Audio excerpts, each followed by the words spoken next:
I really want you to think through that content strategy. And with AI, this is not that difficult, okay? But I do want to strongly emphasize that if you put in a lazy request in AI, you will get a lazy response, okay? Like literally, if you go into AI and ask it, if you were an expert marketer and an expert real estate agent and an expert AI consultant, how would you craft a prompt for? And this is why, to be candid with you guys, I use speech to text when I'm prompting for AI. I do not want to sit there and type all this. And so I will just word vomit. So my name is Barry Jenkins. Lots of familiar faces, but I see a couple that are new. And I run a team, 2 teams in Virginia Beach. And I wrote a best-selling book called Too Nice for Sales. The next one, Too Nice for Leadership, will hopefully be my next bestseller. We'll see what happens.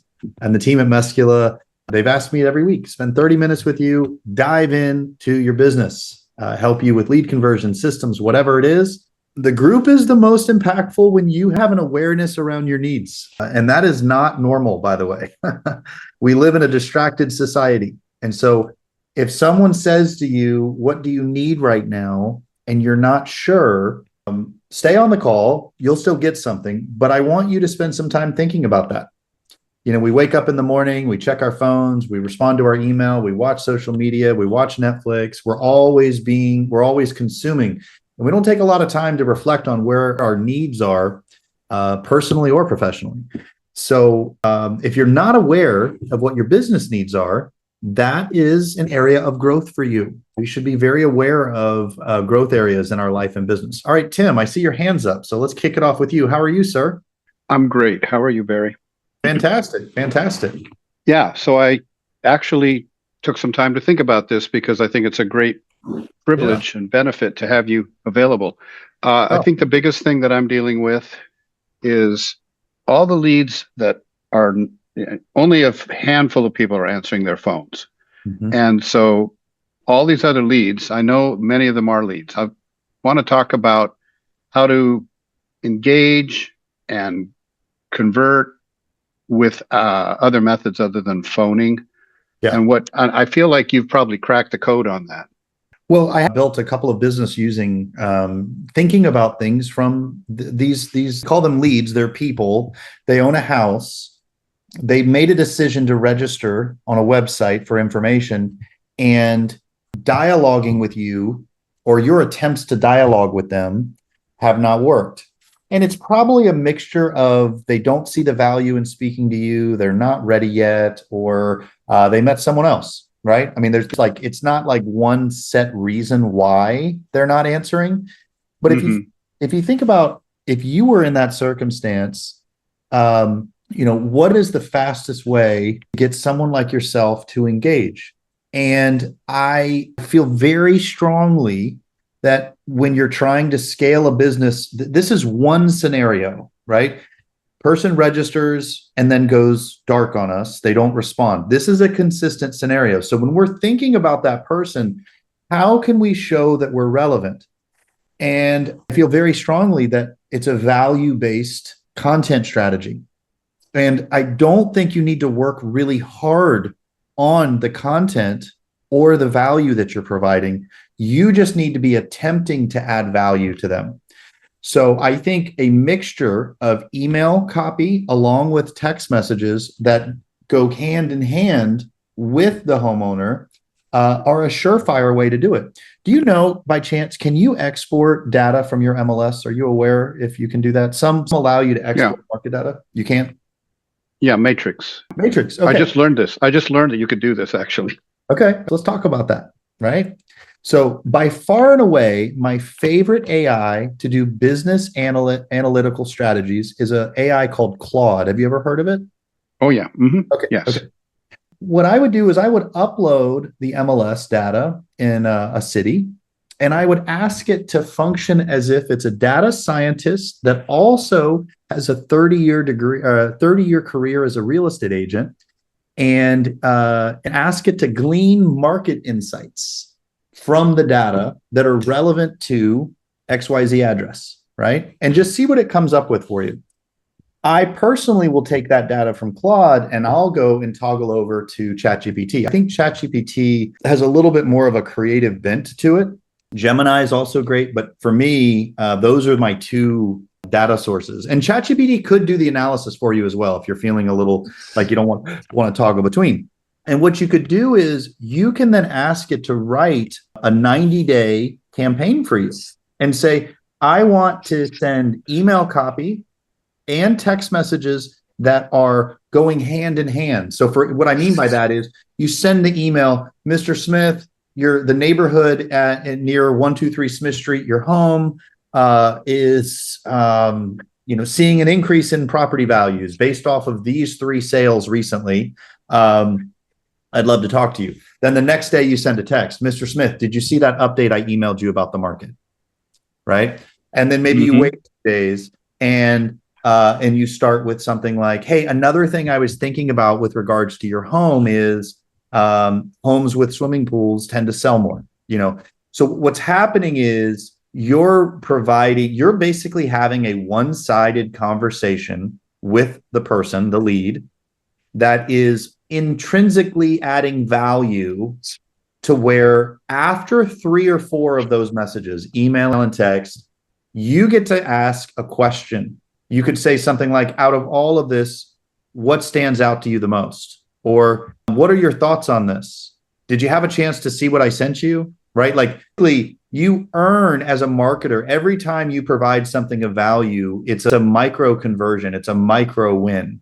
And I think as agents, we've kind of, because most of us, our business is based off of working with people that know us and have an awareness of a real estate need. That's where most of us derive our revenue. I think, for most agents, 60 to 70% of their business comes from past clients in their sphere of influence. So we function off of this assumption of a relationship and awareness around real estate need. And that's fantastic, but it also works against us with people that don't know us and aren't sure if they're ready yet. Because we're not relevant, we don't have their trust, and we're trying to figure out how to engage them. So the strategy, the talk tracks, the content approach, the whole vibe that you're bringing with your past clients in your sphere of influence could not be any more different than when you're dealing with a lead. And so I really want you to think through that content strategy. And with AI, this is not that difficult, okay? But I do want to strongly emphasize that if you put in a lazy request in AI, you will get a lazy response, okay? Like literally, if you go into AI and ask it, if you were an expert marketer and an expert real estate agent and an expert AI consultant, how would you craft a prompt for, right? And this is why, to be candid with you guys, I use speech to text when I'm prompting for AI. I do not want to sit there and type all this.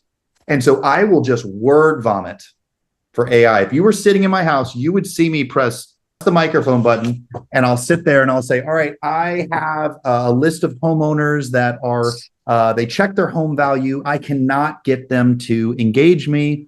I'm going to upload a CSV file with market data.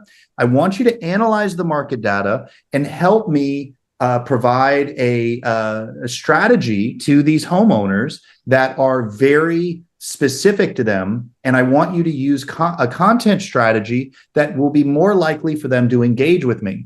I'm also going to upload a list of all of the leads and their home addresses. So as you help analyze the market data that I'm providing you in this CSV, you're also going to get the home address of every lead that is in this CSV. And then what I want you to do is I want you to provide me an easily copyable that I ask for a code block. You can just press copy inside of ChatGPT. I just want an easy code block of content that I can copy, and I can copy it into my respective CRM. You see what's happening? It's kind of like when you were to hire a full-time marketing consultant and you're like, hey, like this is what I want you to do. That's how you guys should be using AI. I also have an opinion that email copy that works is very short. So I will actually ask it many times to write my content in a Hormozy style, right? Alex Hormozy, his stuff is very punchy. And he's the guy that, whether you like him or not, he sold like $100 million worth of stuff in an hour on YouTube. Just recently broke the Guinness Book of World Records. So what he's doing is working really well. I haven't read his book. I need to, but strategy, and then upload market data if you can. It doesn't have to be just listings. Like if your MLS also has market reports, like the that they provide, some MLSs, you could upload that. You could, put that in there, and you start to refine that. What you're going to find is that is a scalable and reproducible process for your business that you can always do every month, every quarter, whatever you want. And what happens is, out of these, let's say 100 leads, let's say you talk to 5 of them, out of the 95 that went unresponsive on you, I would not be surprised if you got 3 to 5 of them to engage the content. So you went from 3 to 5 conversations, people that answered the phone out of 100, and now you've doubled the engagement. Now you've got another 3 to 5. And when I say engagement, what I mean is they responded back and say, well, what are you thinking? Like, actually, so like I said, I just started a new team, and I've got 6 agents on that team. And so I'm training that sales team. I'm trying to find the young lady's text. Let's see if I can find it. She texted. I like it when I have a new agent and I tell them what to do, and then it works. And then they're like, oh my gosh, this works. All right, hold on a second. Let's see. So last night she texted what I told her to text, which was, hi, this is Tanya. When's a good time to chat about your house that you're wanting investors to take a look at, right? This was a specific lead that was looking for a cash offer. And I just said, just assume, I said, act like they're the type of person that likes to grocery shop at the gas station on the corner. They don't get organics. They're paying 4 times as much. It's almost expired, but they don't have to drive all the way to the grocery store. That's who you're talking to. Just go right into the process, right? And she did it. And the person just responded and said, what's a ballpark offer for my house? Right. And she's like, oh my gosh, they responded. Right. And that's the kind of responses that you're going to get when you're sending out this content. Very rarely will you get a response that says, Tim, this content's so fantastic. Can you come over to list my house? Right. You're going to get phishing. You're going to get these little nibbles, and they're anything that's about real estate is a huge win, because it segues into you saying, that's a fantastic question. When do you have 5 minutes to chat? And now you got them on the phone. You double your conversation rate, right? And from there, well, let me pause, right? Because that was a big, long thing, because I want to talk about when they do engage and you do get them on the phone. But before I do that, do you have any questions about that strategy of reaching out to all of these old leads, Tim? No, I'll have to go back and listen to this. That was a fire hose right there. I do that sometimes. High level, right? Oversimplify, get market data, upload it to AI, let it do the nerdy data stuff, let it do the creative copy stuff, execute. That's the summary, right? And then when they give you the little engagement, right? It's not going to be great. They're going to say, this is interesting, or they're going to have a question, or maybe they're going to correct you. I'm pretty sure that my home isn't in this zip code, right? I don't know. Just there's some kind of engagement, right? And the trick is taking that response and segueing it into a way to be relevant. And each time it's a little bit different, each time you really have to think on your feet. I mean, if it's an email or text, you have some time, but you are not, and I'm not speaking to Tim alone, but you all are not doing these people a service by not strongly encouraging a phone call. Furthermore, when you're on the phone with them, if they are looking at moving in the next 6 to 12 months, you are also doing them a major disservice by not recommending a face-to-face appointment. Some of you are afraid to do that because you're afraid you're going to bother people. Not all of you. I don't even think most of you, but some of you that are listening to my voice are afraid to ask for the appointment. And I had this same problem with my sales team. I have AI bolted onto my CRM. It programmatically listens to every conversation my sales organization is having. One of the data points that it analyzes is how many times my agent asks to meet face-to-face. And when I first bolted it on, and I do a lot on this, right? But a prophet has no honor in his own country. And so they only listen to me when they want to. And 2 out of 10 of the conversations, they were asking to meet face-to-face. And so I had my meeting and I said, hey guys, out of every conversation that you guys had, there was about 100 conversations that month that were over 2 minutes. Only 20 of you asked to meet. 80 out of the 100 conversations you decided not to meet. And so I said, going forward, our standard operating procedure, if they've got a pulse, being tongue in cheek, but if they've got a pulse and they want to move in the near future, you are strongly advising that it is to their best interest that you sit down and go over the process with them. A month later, we jumped to 80%. So 8 out of 10 conversations we were asking to meet. There's an interesting data point with regards to this, though. When we were asking 2 out of 10 times to meet, we were around a 42%, 44% rate. So 10 conversations, 2 times we asked, and just under half, so just under 1 time, they said yes. Well, when we jumped to 80%, which is 8 out of 10, the percentage of yeses remained the same. 1 week, it actually went up to 46%. And so what we saw was there was a massive amount of untapped potential in the conversation our sales organization was having.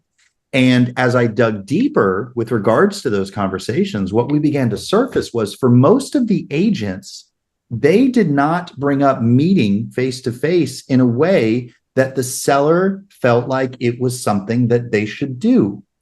They laid it out like a buffet. Would you like to meet? What do you think if we met? Right? They weren't asserting themselves. They were just casually soft launching the concept of possibly, maybe meeting. And what the agent saw was when they realized that they now were being strongly managed to meet, to recommend it, they had to change their verbiage. And that verbiage was now, it is in your best interest, Mr. Smith, if we go over this. It sounds like you're still guessing a little bit. And this is the largest financial transaction of your life, more than likely. And as such, it deserves careful consideration and wise planning. And then we just do the either or closes, guys. We just assume, we don't stop and say, so what do you think? We act like we're valuable, right? We act like what we said was true, which it is, by the way. And so then we just say, I prefer to do these appointments Wednesday afternoons. I can also do them Saturday mornings. And I can be completely flexible if you let me know your schedule. What works best for you? I'm acting like what I just said was good advice because it is.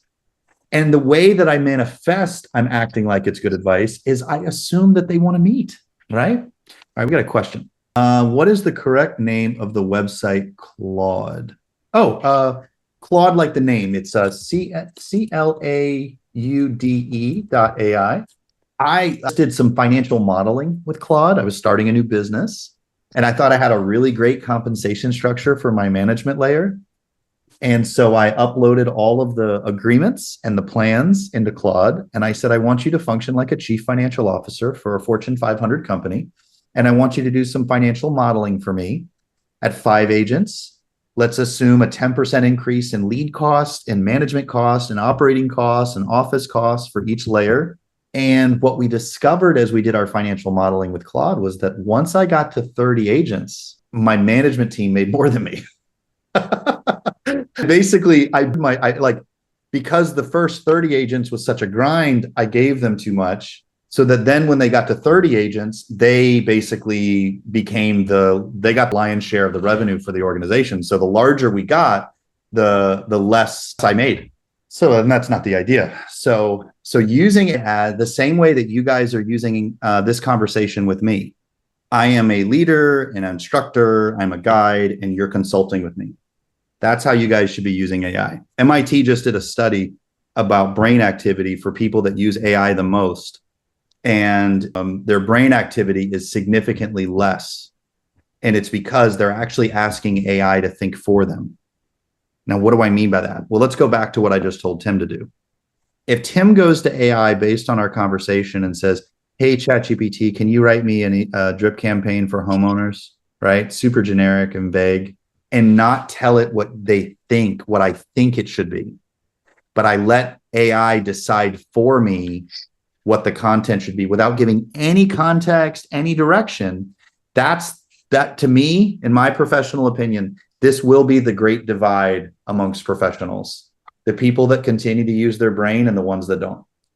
And you're going to see it as a content strategy, like Sora. My kids love Sora. We make really, really funny with Sora. And I know agents that are great marketers that right now are posting really funny videos of Sora. If you're not familiar with Sora, it's the video component of ChatGPT. Trying to think if there's an appropriate one that I could say in a professional setting. I mean, it was okay for my kids, but they like, they're little boys, so they just let me think. I went to AI and I said, I want you to, okay. For my 8-year-old and my 4-year-old, I said, hey, create a video of an 8-year-old. And I described what he looks like. And a 4-year-old, describe what he looks like. I want you to create a video where the 8-year-old is standing up and the 4-year-old comes out of the 8-year-old's pocket. And then the 8-year-old comes out of the 4-year-old's pocket. And within 3 to 5 minutes, it created this hilarious video where they were just flying into one another's pockets, right?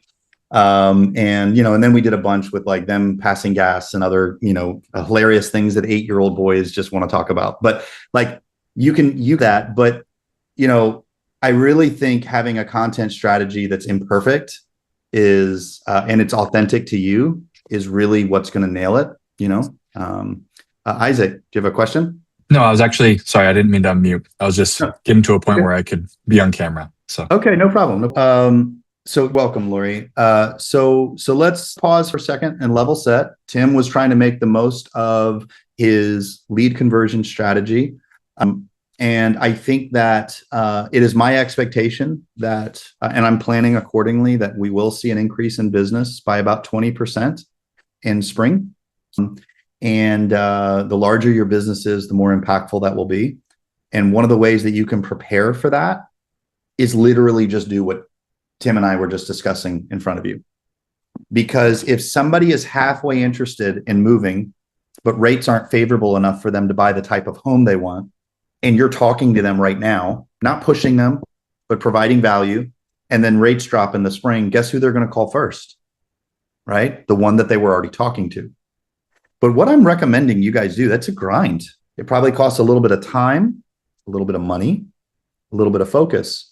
And if you're like a lot of agents, the last 3 to 4 months have not been horrible, but they have not been a banner year either.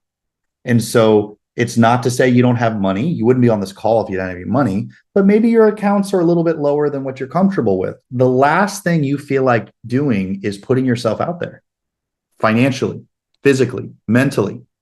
We kind of have this mindset where we retreat as a society when things get hard. And then a couple of people just decide, wait a second, I think it might happen here, and I'm going to plan accordingly. I'm going to prepare, right? And I think for you guys, it's a matter of finding out what that play is. For Tim, it certainly is that, and for actually all of you, it's that. But it's not just that. It could also be leverage, right? Let's do some math real quick. So if you wanted to make $100,000 a year, and there's 52 weeks in a year. Let's see. So if we did 52 times 40, assuming a 40-hour work week, that's 2,080 hours a year of working time, working every week of the year. And so then we'll do 100,000 divided by 2080, $48 an hour, US dollars, 48 US dollars an hour. I don't know what that converts to the Canadian dollar, but let me ask you something, because nurses make in my market between $25 and $35. RNs make like $25 to $35 an hour. If you want to make $100,000, that's $48, $50 an hour. What are you doing to save money that's taking you away from scaling your business? I remember the first time I hired an assistant. It was 2012. I had just sold 125 homes, and I had gone through it's just a slack. That whole year I did not hire anyone. I probably could have sold 250 homes if I wouldn't have been afraid. I could have taken even greater advantage of that moment. But 2012, I hired an assistant and I put her 10 hours a week, and she was $15 an hour. And I was so nervous. I knew her through church, and she had worked for an attorney, and she had just stopped working for the attorney. And I said to myself, if I can have her work 10 hours a week, that's $150 a week. If I can sell one house a month, I'll have a really high ROI on this investment. Well, I sold another house in 2 weeks, and then I sold another house. And so that was 2 houses the first month. So then I doubled her hours to 20 hours. And then I sold 3 more homes that week that she was working 20. So then the next 2 weeks later, I switched her to 40 hours. And now I had almost doubled my production. So then my assistant needed an assistant because I started to hire more agents. So we hired a listing coordinator. Then the listing coordinator got overwhelmed. So then we hired a marketer. Then the marketer got overwhelmed. So then we hired a tech person. And before I knew it, in 2012, 2013, like I had 18 agents. We did 250, 300 units that year. And it was because I had a living example of leverage. I was like, oh man. So for you guys, if you can buy back 5 hours a week by either hiring a service, hiring an employee, something, so that you can spend that 5 hours doing business development, maybe it's calling leads more, maybe it's knocking on doors, I don't care what it is, your revenue is going to go up. That's another thing that you could do. I talked a lot this time. Does anybody have any other questions? I'm sorry. Tim just set me off with such a good question. So I'll go over a little bit. Does anybody have a question maybe about what I said or something that I didn't answer? All right.